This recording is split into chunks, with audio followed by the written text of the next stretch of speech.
Dana Loesch is a nationally syndicated radio host who joins me now. We joke around, but the women that are in the Marines, that are in the U.S. Army, Air Force, Navy, Coast Guard, they have to deal with this, don't they?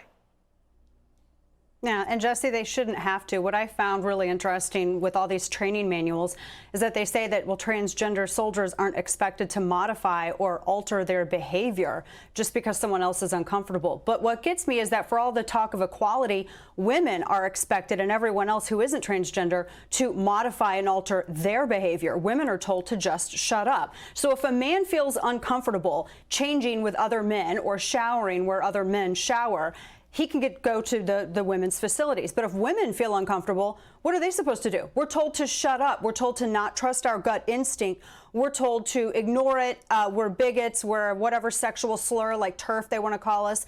And also, shouldn't we be focused on, I don't know, like fighting? I mean, that's what the purpose of the military is, peace through strength. We're paying tax dollars for this. Jesse, I got to tell you, one of my kids turned 18 years old. And every 18-year-old, every man in the United States of America knows that when you turn 18 years old, you get a letter from your government. And you're supposed to fill out a draft card. And you're supposed to sign your name under threat of penalty. And you're pledging potentially your life, your future to the U.S. government. God forbid if Status or War Inc. gets their way and they're able to reinstitute the draft. And people say that could never happen, but of course lockdowns could have never happened either. That's impossible. We're supposed to feel happy about this, considering the wokery of the military. What are you sending our men and women into if it's not a fighting force? It gets worse, Dana. We have something from NASA. They're the outer space people.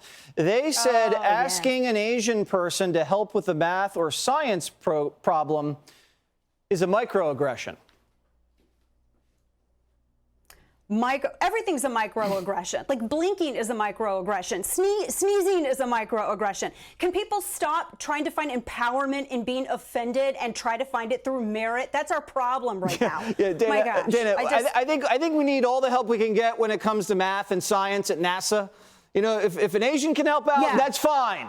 We need all hands on deck. If anybody can help out, calling all nerds, and I say that lovingly, not as a pejorative, calling all nerds. Yeah, I mean, listen, I needed a lot of help in math and science, and I just looked to the left or to the right. Anybody who was there, I don't care what they look like. I need help. Dana. You look smart. Then you got the ass. Thank you so much. Hey, Sean Hannity here. Hey, click here to subscribe to Fox News YouTube page and catch our hottest interviews and most compelling analysis. You will not get it anywhere else.